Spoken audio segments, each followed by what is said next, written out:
Officer Davis, a law-abiding cop, was celebrated for his dedication to the force.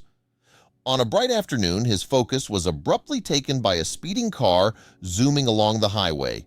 Without hesitation, Davis sprang into action, activating his blaring siren and initiating a pursuit. As the recklessly speeding vehicle eventually yielded and came to a halt, Davis cautiously approached, consumed by curiosity about the individual behind the wheel. Officer Davis felt his heart pounding and his heart racing with every step he took closer to the white car. With his pistol firmly in hand, he cautiously approached the vehicle, his steps betraying his nerves. It had been a while since he wielded his weapon, but he knew today might be the day that he would need it. Given the car's lack of registration, he wasn't about to take any chances. Noticing the absence of any movement inside the car, Davis resorted to shouting at the driver, demanding they place the car keys on the roof and show their hands outside the window. After some reluctance, the driver eventually complied. It was clear that the driver understood the situation had reached its end. As soon as Officer Davis approached the window, he exclaimed, "You? What on earth are you doing here?" The sight before him seemed almost unbelievable. He could hardly believe who he saw behind the wheel. What made them exceed the speed limit so recklessly? And why did Officer Davis feel an undeniable sense of unease as he approached the vehicle? The tiny town was typically characterized by its peacefulness. Officer Davis, who had been serving in the local police force for nearly 2 decades, had encountered few notable cases during his time on the force. His duties usually involved highway patrol, monitoring the vehicles that passed through during rush hours. However, it was during this routine that an unexpected incident occurred. During the daily rush hours, the road was typically quiet with only a limited number of vehicles passing through the town. However, there was one exception to this pattern: Friday afternoons. It was during this time that a significant number of individuals who commuted to the big city for work or education returned home for the weekend. Officer Davis recognized the prime opportunity to issue tickets. His chief had consistently criticized him for not generating sufficient revenue, prompting Davis to adopt a stricter enforcement approach in recent years. He had become inclined to issue citations for even the most minor infractions. Word began to spread within the local community about Davis and his bad reputation. Strong animosity towards him led to a practice of sharing updates on his location, ensuring that residents could steer clear and avoid any potential traffic violations. However, the vehicle Davis would pull over on this particular day belonged to an unfamiliar face in town. Due to people constantly sharing his location, Davis had been unable to issue as many tickets as he had hoped for in the past week, causing growing frustration. He was determined to avoid another conflict with his superior and urgently needed to come up with a solution. In a desperate move, he resorted to randomly stopping drivers who were slightly exceeding the speed limit just to overtake someone on the highway. This caused a lot of anger as people knew they were driving within their rights. But Davis was indifferent. He went as far as issuing tickets for disrespect to the most angry motorists. Focused on writing up an innocent individual along the highway, he was jolted by the sudden arrival of a loud noise. As the sound rapidly drew closer, his attention was immediately captured. Thankfully, his swift reaction allowed him to catch a glimpse of the source. There was a white luxury car speeding by, hitting what had to be at least double the speed limit. Davis was completely shocked. He had never seen somebody hit those kinds of speeds before on a normal highway. The man he was writing up now got even angrier at Davis that he was getting a ticket, and the officer was letting the man driver go who had just sped past them. Davis told him to shut up and quickly gave him his ticket. He wanted to check his high-speed camera quickly. The car had disappeared from sight just a couple seconds after it passed him, and he had not been able to catch the number plate. He did not even see what model or make the car was, only that it was looking expensive and painted completely white. But maybe his camera could tell him more. He had set it up to take a picture of every car passing anywhere over the speeding limit. He feared that the car might have gone too fast for the camera to get a good and clever shot of it. But luckily, this was not the case. The camera had managed to capture the last 4 digits of the number plate, which should be enough to find it. Davis waited out the rush hour and gave out a couple more tickets for minor offenses, but his mind was still on the white car. He was determined to find it and made sure that person would get what was coming to him. But for that, he needed to use databases at the station. When Davis got back to the station, he immediately started his search for more information. All vehicles that were currently in America should be registered in the database, and so it should only be a matter of time before he found it. He typed in the characters of the number plate he knew and was presented with about 100 results. He was checking them one by one to see if any of them were linked to white cars, and 7 of them were. But only one actually looked like the car Davis had seen that day. It was a brand new white Honda Civic Sport, and Davis thought he had bingo here, that it would only be a matter of time now before he could confront this reckless driver. But then he stumbled onto a problem, something that was going to make finding the man a lot more difficult.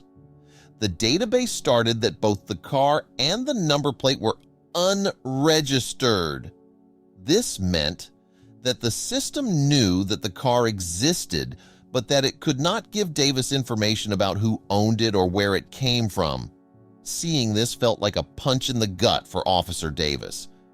But he was not ready to give up yet.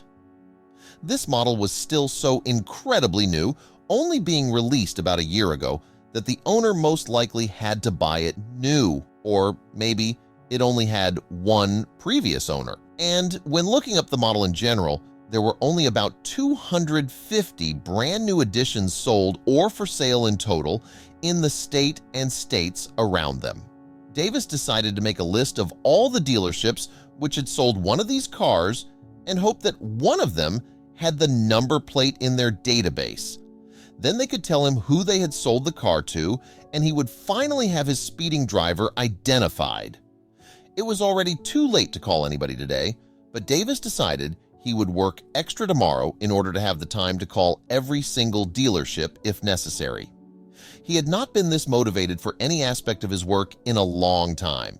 This was giving him so much more energy than writing up people who had done nothing wrong.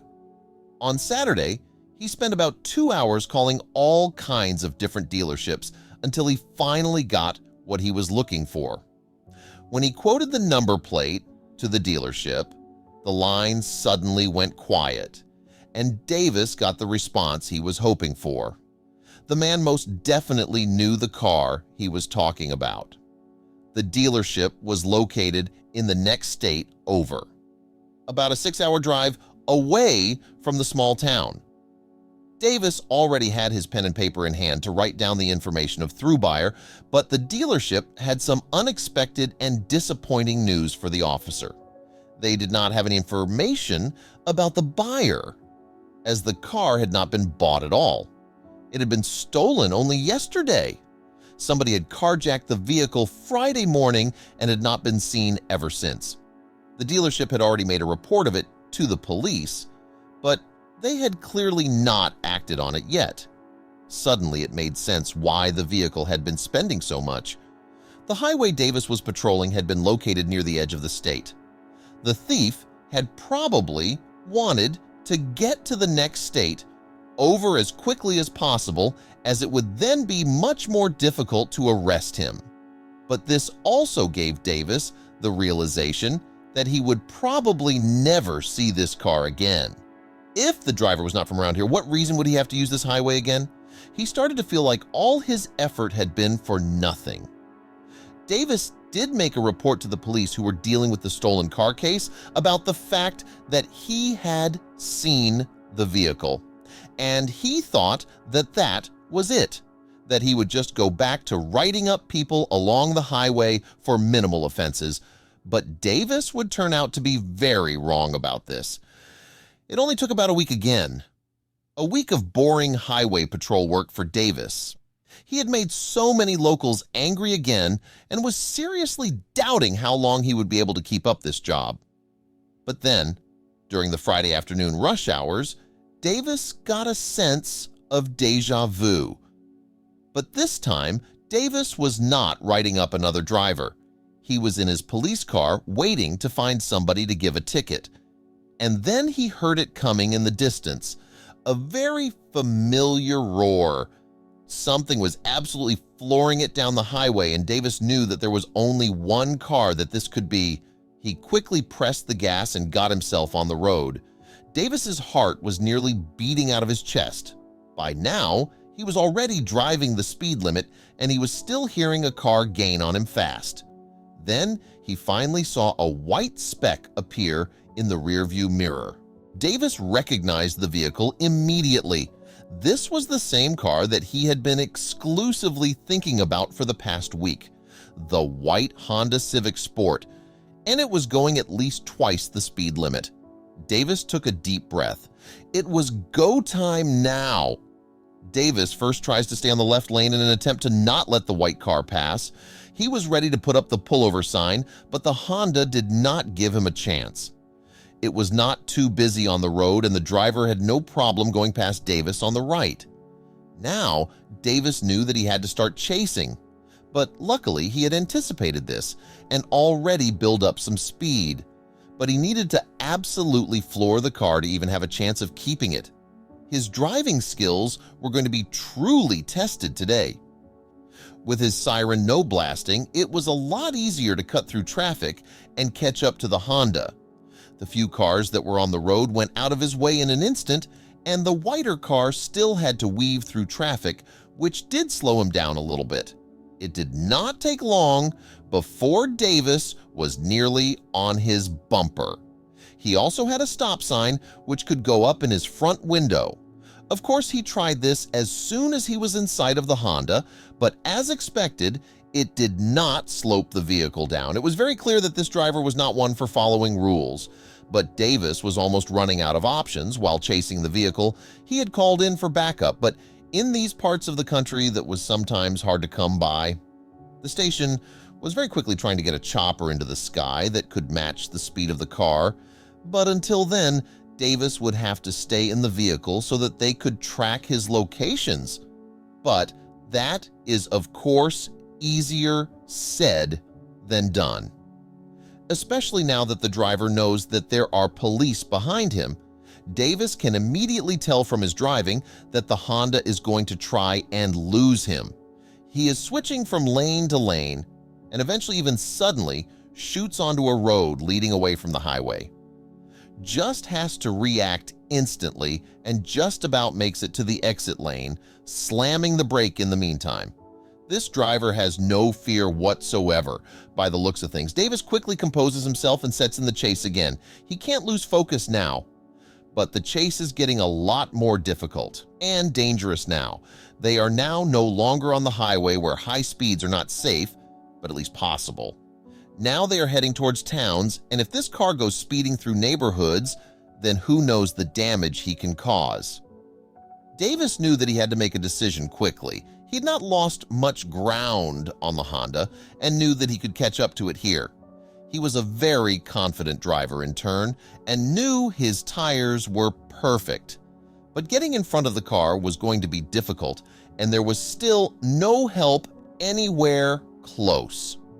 But only a couple seconds later, he got the very good news that there was a police helicopter airborne, and he was already close by. The chopper would probably be above them in a matter of minutes. This gave Davis a bunch of confidence. The nearest town was about 10 minutes away, and so he still had time to act after the chopper had arrived, and he already had a plan. He knew that it was not going to be easy, but at this point, Davis was ready to risk it all to stop this maniac. He needed to stay on the tail of that white Honda until the right time arrived. He took a very deep breath and went for it. He gave his car even more gas than before and approached the Honda until he almost hit the bumper. But just before he did, he veered to the left so that the nose of his car came beside the vehicle's rear, and then Davis quickly pulled his car right again. He hit the white Honda's backside hard, which caused both cars to immediately spin out. Only seconds later, he was hit in the face with the airbag as the car span off the road and came to an eventual stop. Davis was briefly knocked out by the impact, but luckily, he quickly woke up again. After realizing what had happened, he realized that he did not feel like he had any serious injuries, and so he quickly got out of the car to see what had happened to the white Honda. And it did not take long for him to see the smoking car. It was standing still in the middle of the road, facing the completely wrong way. Davis was just begging and praying that the driver had not escaped, but when he looked up, he saw that the police chopper was still hanging in place. It was clearly not chasing anybody that had gotten out of the car, which meant that the driver still had to be inside. Davis walked up to the car window as quickly as his injured body allowed him. He had his weapon drawn and was screaming at the driver to come out with his hands up. At first, nothing was happening, but as Davis was edging closer and closer, he saw that the hands were on the dashboard of the car and they were not moving. Davis now came almost to the window. He feared that the driver may be seriously injured or worse. But when he saw what was really going on with the driver, his jaw nearly dropped to the floor. This was the last person he expected to see. And that was because there was not a person behind the wheel at all. It was a dummy. Of course, he was not able to put his hand up or put the keys on top of the car. What the hell was happening here? How did the doll manage to drive this car so skillfully? But then Davis started to notice a lot more strange things in the car. There was some sort of machine on the floor of the driver's side that was connected to the car with a lot of wires. He still wasn't sure what had exactly happened, but he could hazard a guess that this car was being remotely controlled. Davis was completely stunned by what he had just discovered. How was this even possible? Who was controlling this car, or was it done by AI or something? That seemed almost impossible with the maneuvers it was making to lose him on the highway. Davis knew one thing for sure, and that was that he needed to get the technical support here ASAP. This car also needed to be moved out of the road quickly as it was holding up traffic on both sides of the road and long lines were starting to form now. A tow truck quickly arrived from the nearby city to put the car on the side of the road, and the technical service came by shortly after. And to Davis's surprise, they had actually seen this before a couple of times, just not anywhere close to here or used in this way. There were a lot of people experimenting with this technology. Being able to make older cars self-driving was a very hot topic for developers, and multiple of these kinds of machines were being developed by independent innovators. But this person was clearly using his invention for evil. There was quickly a leading theory established for what was exactly happening here. Maybe the owner of this machine was taking new cars out for test drives and secretly installing these machines during the drive. Then he could activate the car in the middle of the night and simply drive off. And if they were right about this theory, then it could really help them in finding the culprit, because any car store would keep track of whoever was test driving their vehicles and when. So they just needed to find the last person who test drove this particular Honda. And indeed, the dealership could produce a name for Davis within minutes.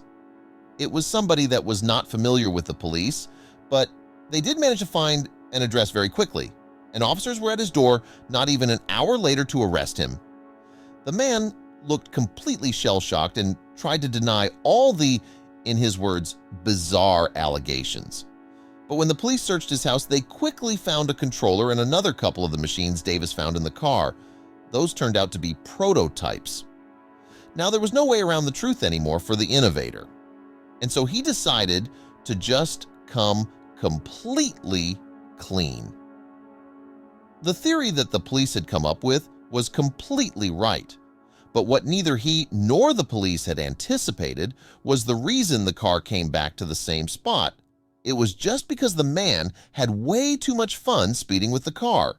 He figured that nobody would be able to catch him anyway, and when he was set to be caught, he would just drive the car into the water somewhere, destroying his machine and the evidence on that spot. That was his actual target when he went off the highway. He never had any intention of going to the town. But when Davis hit the back of his car, he lost all power and could do nothing but wait until the police found out the truth. He could have tried to flee, but he figured that he would be caught eventually, so he just decided to stay put. The man was swiftly arrested and is now awaiting trial for putting a lot of people's life at risk on the road. And Officer Davis can count on a lot more respect in his own city now.